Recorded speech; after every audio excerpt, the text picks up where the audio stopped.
जो बुक्का लावला जातो ना, बुक्का, तो देवाला का आवडतो?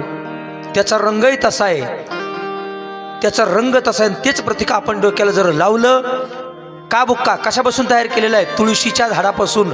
जेव्हा तुळस जळते ना, जळल्यानंतरही तिचा उपयोगच आहे, बुक्का म्हणून वापरला जातो. कारण देवाच्या आवडीची तुळशी आहे. बरोबर आहे का नाही? धन्य तुळशीचा महिमा. आणि गोपीचंद का?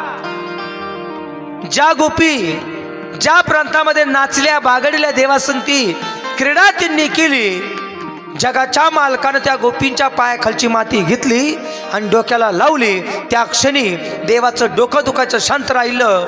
आणि मग सांगितलं, ज्याप्रमाणे तुम्ही भक्ती केली, साधना केली, तुमच्या पायाखालची माती मी डोक्याला लावली, मला शांतता मिळाली, तसं तुम्हाला मी वरदान देतो. तुमच्या पायाखालची माती अखिल त्या ठिकाणी सरे हिंदू म्हणून घेणारे, अखिल त्या ठिकाणी संप्रदायामध्ये वागणारी मंडळी तुमच्या पायाच्या मातीचा स्पर्श डोक्याला लावतील. म्हणून गोपीचंद आपण डोक्याला लावतो.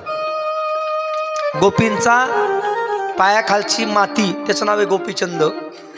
तो कृष्णाने लावली, बरोबर आहे? आपण पण लावलं पाहिजे डोक्याला.